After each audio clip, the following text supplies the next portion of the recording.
Eu quero que você abra comigo no livro de Apocalipse, capítulo 3, do versículo 1 até o 6. O texto sagrado vai dizer o seguinte, diz o seguinte: escrevo esta carta ao anjo da igreja em Sardes.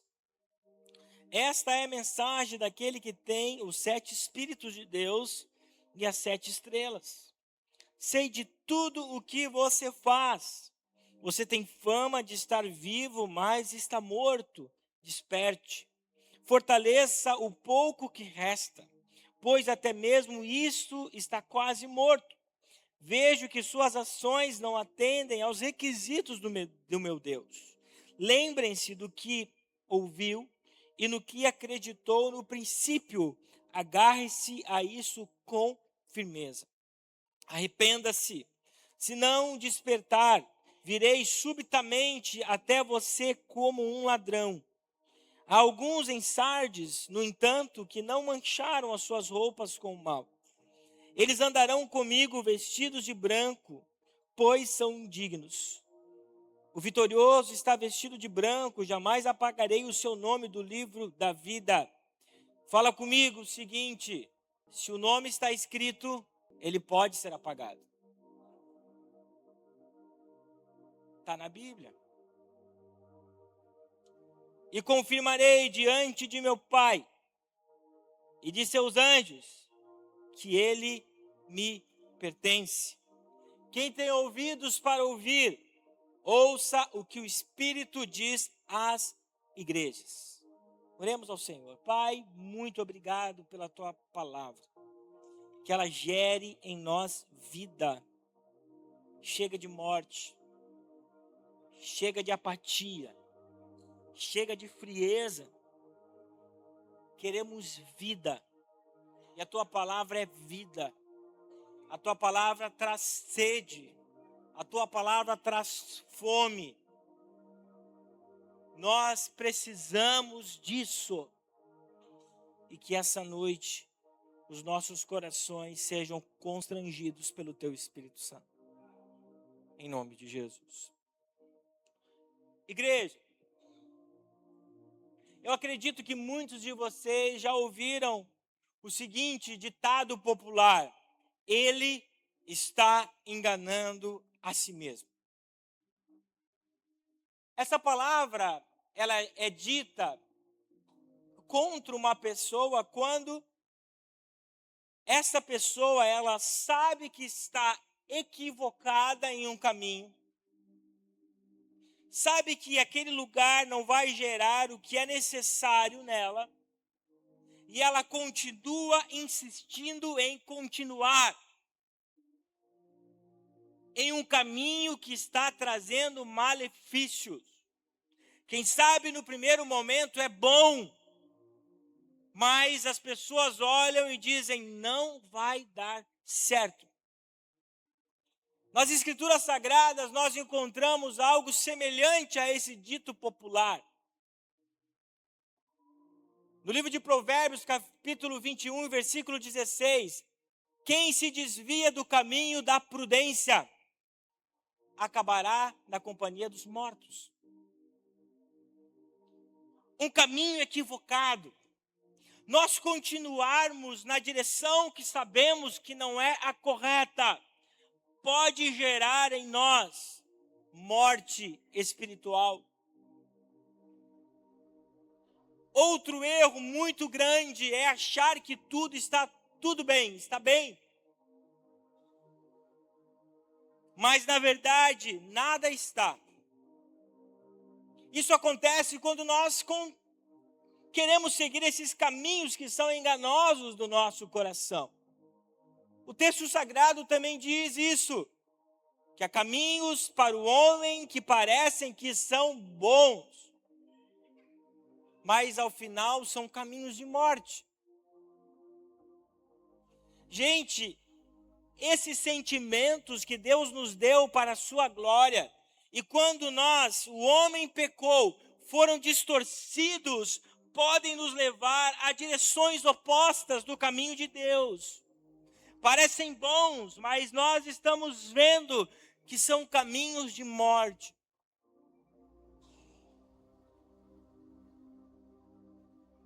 O grande perigo do crente é enganar a si mesmo enquanto tudo não está bem na sua vida espiritual. Como isso acontece, Marcos? Quando o crente começa a sustentar uma falsa fé. Uma falsa fé baseada nas aparências. Quando por dentro, aquele indivíduo tão amado por Deus está morto. Mas aparentemente para os outros, e até mesmo enganando a si mesmo, tudo está bem. A quinta carta que nós lemos, do Apocalipse, direcionada à igreja de Sardes, fala sobre uma igreja que tinha fama de estar viva. Aparentemente tudo estava bem, mas Jesus disse que na realidade ela estava morta. E é sobre isso que eu quero refletir nessa noite. Qual é o nosso verdadeiro estado diante de Deus? Eu dou 10 segundos para você pensar essa pergunta. Qual é o meu verdadeiro estado diante de Deus? Pense aí.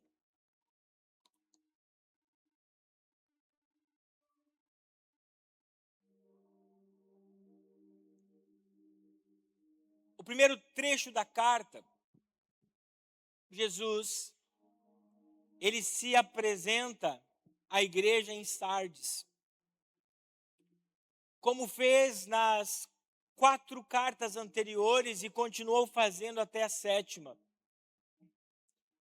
Só que quando Jesus escreve sobre si, ele fala prerrogativas da sua soberania que está ligada àquela igreja. Então ele diz o seguinte: escreva esta carta ao anjo da igreja em Sardes. Esta é a mensagem daquele que tem os 7 Espíritos de Deus e as 7 estrelas.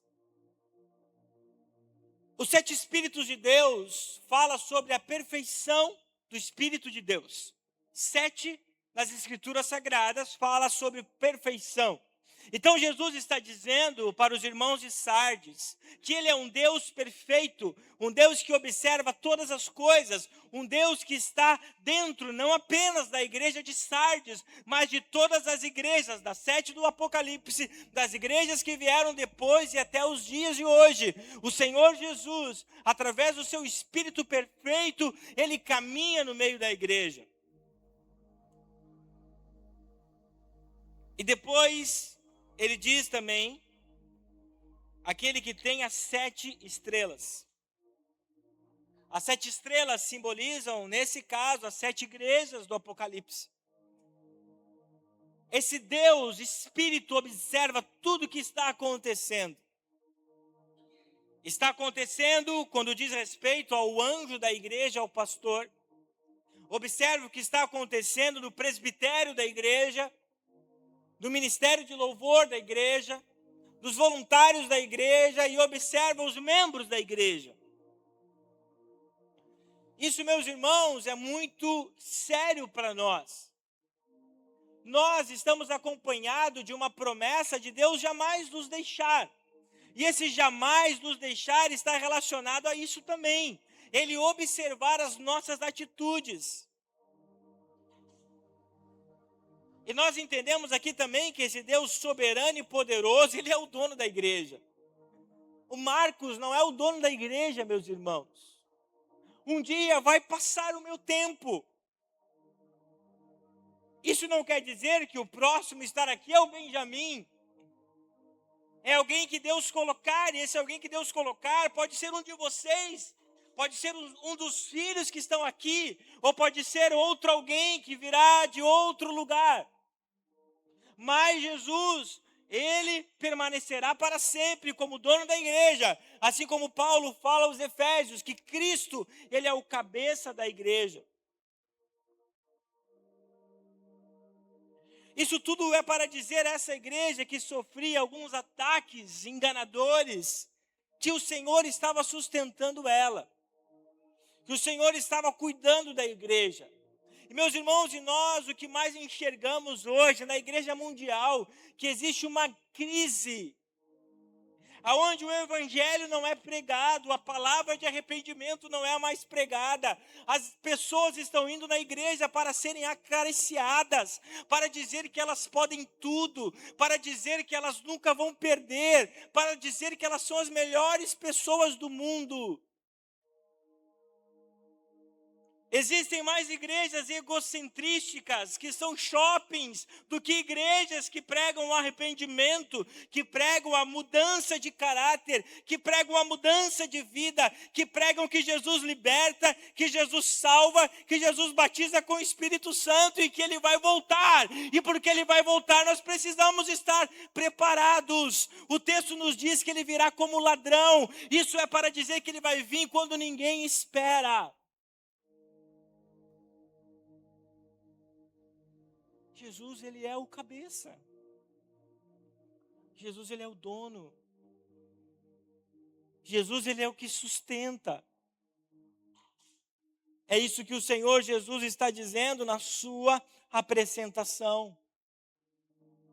Depois no versículo 2, Ele vai dizer, na parte B do versículo 1 ainda.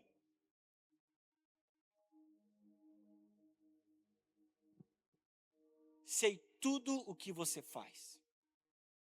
Você tem fama de estar vivo, mas está morto. Mais uma vez Jesus diz, sei tudo o que você faz. Isso é, meus irmãos, uma advertência. Olha para mim, Deus viu tudo que você fez durante essa semana. Deus viu tudo que você fez sozinho em casa.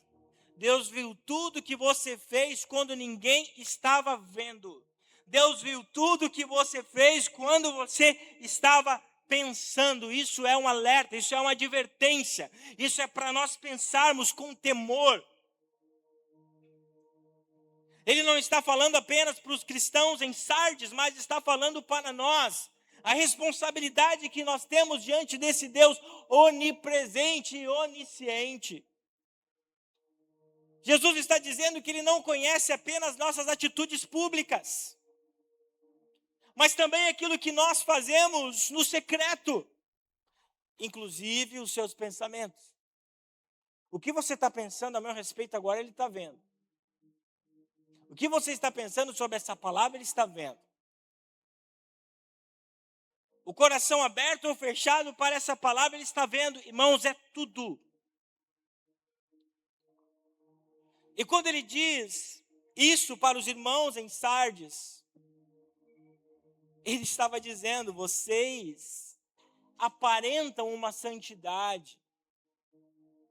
Vocês aparentemente mostram que são verdadeiramente convertidos. Vocês vêm no culto, na igreja, vocês participam das conexões. Vocês participam dos cultos direcionados. Inclusive, nós vamos ter um de casais, dia 16, e dia 22, teremos o culto de oração das mulheres. Deus vê tudo isso, o seu pragmatismo nas programações da igreja. Isso estava acontecendo com Sardes, é a vida pública. Esse que é o problema, nós só nos preocupamos com a vida pública. Nós só nos preocupamos com o que os outros estão pensando. Mas o grande problema é que nós não estamos nos preocupando com o que Deus está vendo e com o que Ele está pensando de nós. Isso é o problema de Sardes. Sardes estava enferma, tanto é que o Senhor diz para essa igreja, aparentemente vocês estão vivos, mas na verdade estão mortos. Quantos aqui nessa noite que aparentemente estão vivos, mas estão mortos nas multidões de pecados, que não querem se arrepender, porque pensam que tudo está bem. Ele virá como ladrão. Se o Senhor Jesus vier essa madrugada, se o Senhor Jesus te levar, quando você vier aqui buscar a sua igreja, quando você sair da porta, eu pergunto para você, você estará preparado?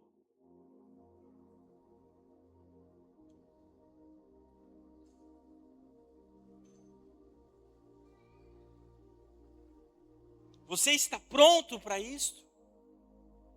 Meu irmão, nós não estamos vindo aqui para brincar de ser crente. Nós estamos vindo aqui porque nós queremos ir para o céu. Amém ou não amém? Nós estamos vindo aqui porque nós cremos na eternidade. Mas nós muitas vezes pensamos que esse mundo é mais real do que a eternidade. E aí vem no versículo 2, Deus alertando essa igreja. E ele diz o seguinte: desperte, fortaleça o pouco que resta. Essa igreja, ela estava literalmente morta. Fortalece o pouco que resta. E esse pouco que resta, nós vamos ver no final, eram poucos fiéis que tinham dentro da igreja. Não fala sobre a qualidade deles, não. Fala o pouco que resta é aqueles que permaneceram fiel. Fortalece o pouco que resta, pois até mesmo isto está quase morto. Agora, preste atenção. Deus não se importa. Que Bíblia você está lendo? Que Bíblia você está lendo?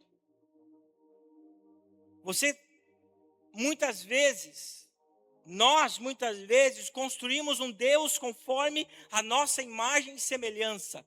Que Bíblia nós estamos lendo? Preste atenção o que Jesus diz aqui, é Cristo falando. Vejo que suas ações não atendem aos requisitos do meu Deus. Deus tem requisitos, meus irmãos. O nosso Deus que nós servimos não é um Deus que tudo pode, que tudo está liberado, que a graça veio sobre nós e já era. Deus tem requisitos. E se esses requisitos, é claro que não é obras, é a graça do Senhor sobre nós, é uma vida de penitência, entendendo que somos pecadores e nos arrependendo todos os dias, mas o grande problema não é esse, o grande problema é que as pessoas, elas vivem nos seus pecados e não se arrependem, e querem continuar nos seus pecados. Ele virá como ladrão, e quem não estiver preparado vai para o tacho. É a Bíblia, meu irmão.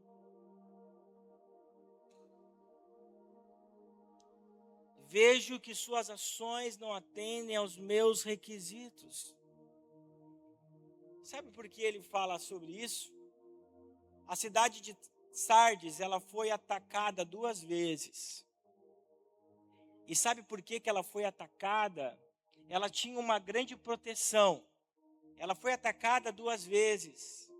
Porque os seus vigias nas 2 vezes estavam dormindo. Não estavam vigilantes, não estavam preparados.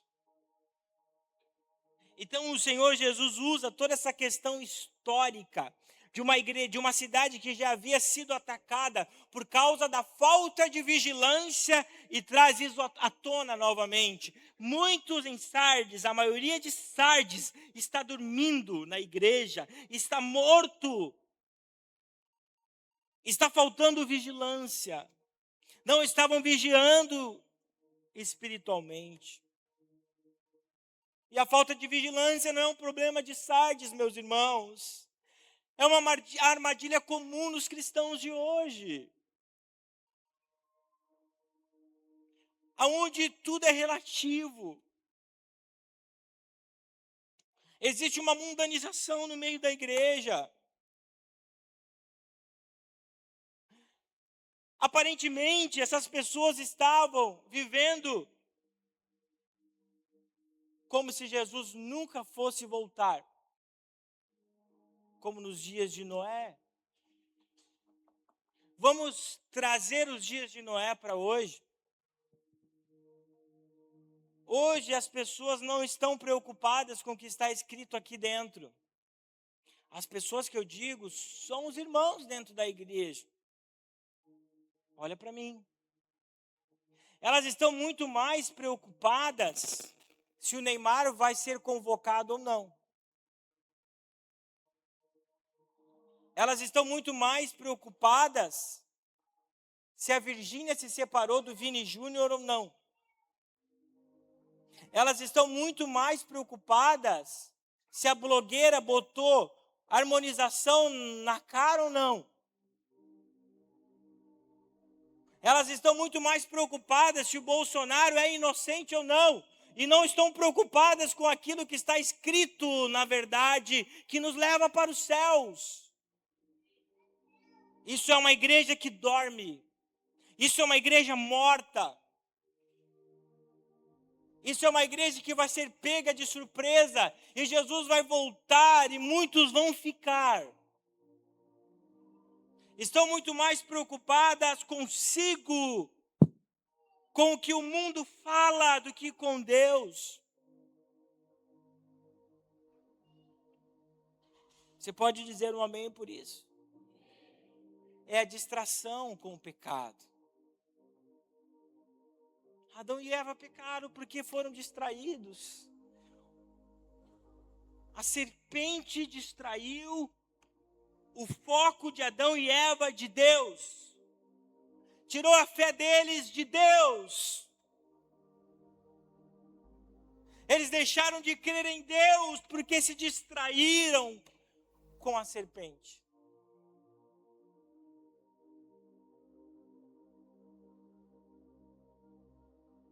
As obras dessa igreja não atendiam os requisitos de Deus, meu irmão. Eu disse para os líderes essa semana, eu não me importo com números. Se Deus tem para a nossa igreja 50 crentes, que sejam 50 fiéis. Se Deus tem 100 crentes para essa igreja, que sejam 100 crentes fiéis. Se Deus tem 150, 200, 300, 1000, 2000, mais que sejam fiéis. Sabe qual é a minha maior preocupação no domingo antes do culto, a minha aflição? Que eu tenho que orar e digo, meu Deus, está chovendo hoje, não vai ninguém na igreja. É dia das mães hoje, não vai ninguém na igreja. E não veio, no dia das mães tinha 30 pessoas na igreja. Choveu um monte, 20 pessoas na igreja. Nós somos 200, irmãos. Nós batizamos mais de 40 pessoas em um ano, meus irmãos.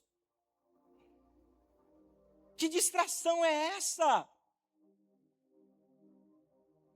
Está se retorcendo, é para quê? É por você essa palavra mesmo. Porque você é um distraído, você é um vacilão.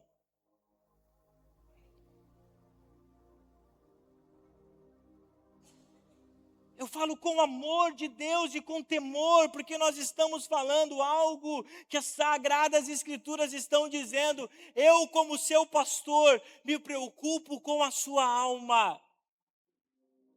Se Jesus voltar essa noite, você está preparado? Ou você está vivendo para você mesmo, mais preocupado com quem o Vini Júnior, com o Neymar? Quanto tempo que você não pega nesse livro aqui? Quanto tempo você não pega esse livro aqui? Olha para mim. Quanto tempo você não pega esse livro? Quanto tempo você não dobra esses seus joelhinhos? Quanto tempo na sua casa não tem adoração? Quanto tempo na sua casa você não ora e agradece pelo alimento?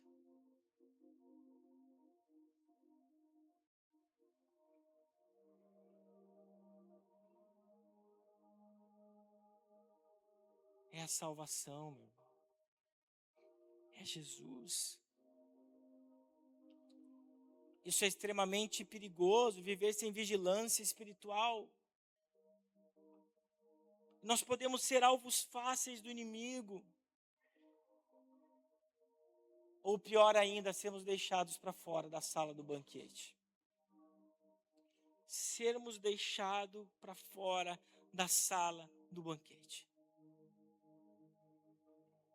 Chegarmos na presença de Deus e Ele vai dizer, apartai-vos de mim. O versículo 3 mostra-nos a urgência do arrependimento.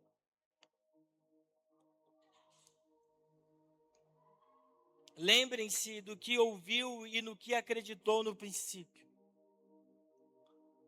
Agarrem-se a isso com firmeza. Arrependa-se. Se não despertar, virei subitamente até você como um ladrão. Jesus aqui fala 3 imperativos, 3 ordens. Lembre-se, arrependa-se e guarda. No original, esse imperativo, lembre-se, fala sobre algo contínuo na nossa vida. Nós sempre precisamos estar lembrando, nunca esquecer daquilo que Cristo fez por nós na cruz. Nunca esquecer da onde o Senhor Jesus te tirou. Nunca esquecer o quanto Ele nos perdoou. Nunca esquecer o quanto nós somos amados dEle. Nunca esquecer que nós temos em nossa vida uma graça que não merecemos, mas mesmo assim Ele é longânimo e cuida de nós. Nunca esquecermos disso. Muitas vezes a nossa caminhada espiritual esfria, meus irmãos, porque nós esquecemos disso. Aí vem o que acontece na igreja em Éfeso. Lembra-te do primeiro amor. Nós precisamos ter esse primeiro amor na nossa vida, a primazia, aquele lembrar de Jesus na madrugada, entendermos o quanto Ele nos amou. Falta o amor, meus irmãos, falta o fogo dentro de nós. E quando nós nos lembrarmos do que Ele fez por nós, e se estamos vivendo essa vida quase morta, nós precisamos ter uma segunda atitude: arrependa-se, metanoia, mudar de direção, deixar para trás as práticas do velho homem e voltar-se completamente para Deus. Metanoia, arrependei-vos, muda o velho homem da sua vida. E essa palavra não é arrependimento superficial. Você sai da igreja, pede perdão pelo seu pecado antes da ceia, e daí chega a situação: mas eu não consigo. Arrependimento superficial. Você não consegue, mas Cristo na sua vida, um verdadeiro arrependimento com Ele, você consegue. Não é sobre você, meu irmão. Não é sobre o seu sacrifício, mas é o sacrifício de Cristo na sua vida. Quem sabe hoje você não tem conseguido, ou até hoje você não tem conseguido. Eu te convido a ir para a cruz. Eu te convido a colocar os seus pecados na cruz. Eu te convido a você colocar o seu fardo sobre Jesus. Porque é Ele que produz em nossa vida frutos dignos de arrependimento e de uma nova vida. E depois de lembrarmos, depois de nos arrependermos, nós precisamos guardar. Aí que está um dos problemas, nós não guardamos. Davi, ele diz: a tua palavra eu escondi no meu coração, para não pecar contra ti. O homem tem várias coisas guardadas no seu coração, menos os mandamentos. Menos os mandamentos. Menos a palavra.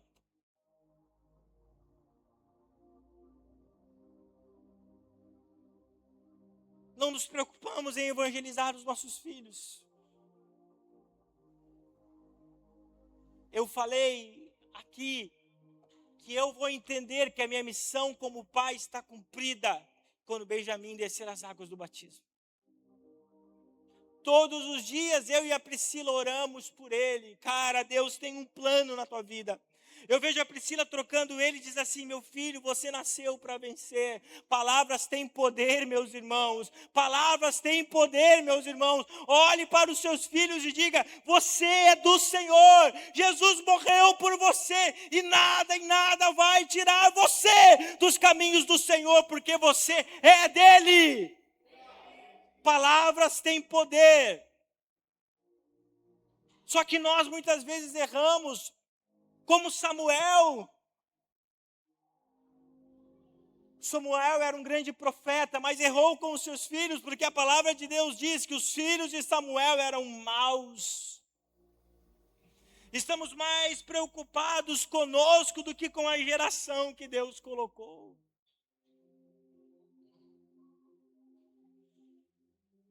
A sua maior missão como pai não é colocar o seu filho na faculdade. Não é o seu filho casar bem. Se você está pensando assim, você está errado biblicamente. A maior missão como seu pai, como você como pai, é pregar o evangelho. É ver os seus filhos descendo as águas. É ver o seu filho saindo de casa como um homem ou como uma mulher de Deus. Só que nós pensamos tudo com a distração. Não, ele vai ser um doutor.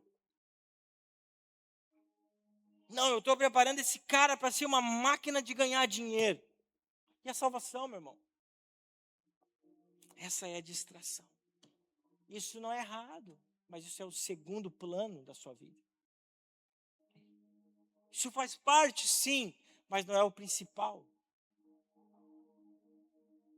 Porque se ele tiver Jesus, ele vai ser bem-sucedido. Se ele tiver Jesus na sua vida, ele vai saber os caminhos. Nós precisamos guardar a palavra no nosso coração.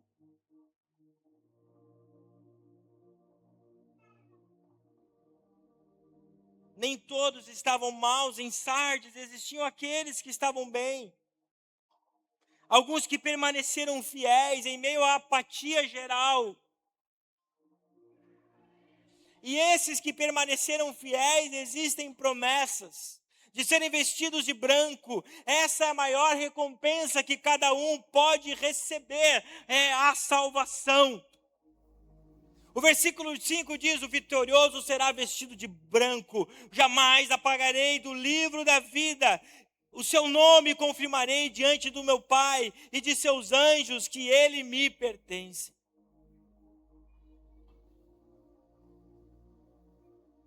A promessa de Jesus está sobre o vitorioso. Isso quer dizer que nem todos vencem.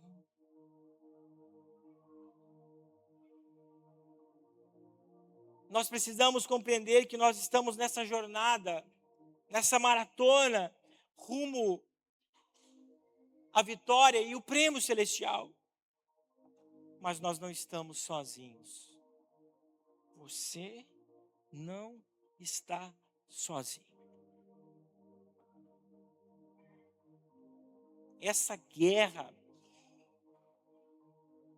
você não está sozinho. A promessa na sua vida é: eis que eu estarei com você todos os dias. É todos os dias. Até a consumação dos séculos. Meus irmãos, nós precisamos ter a certeza que o nosso nome está escrito no livro da vida.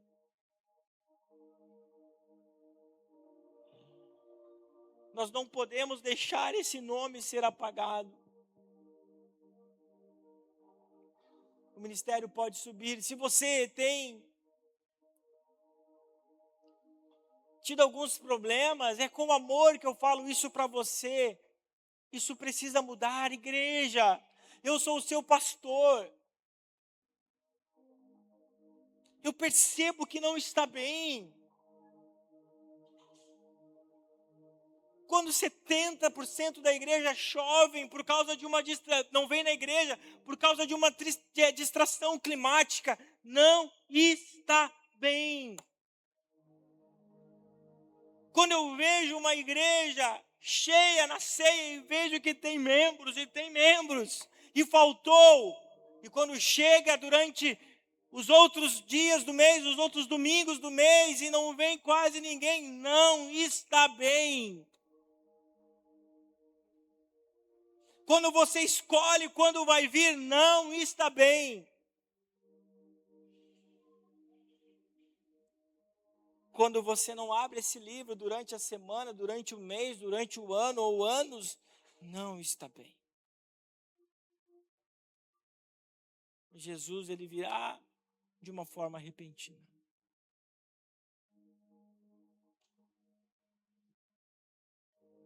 E ele espera homens e mulheres vigilantes para estarem com ele nos céus, diante do seu trono. Meus irmãos, essa palavra eu falo com amor, com respeito a vocês, com um zelo pastoral tão grande, porque o Senhor nos chamou para um chamado tão precioso que é ser igreja nessa cidade. Porque o Senhor nos chamou para nós irmos e pregarmos o evangelho a toda criatura. Mas é necessário um posicionamento.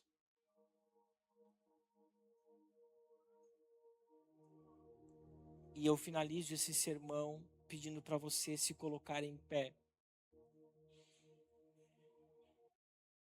E eu peço que você feche os seus olhos e faça essa pergunta mental: como eu estou diante do meu Deus?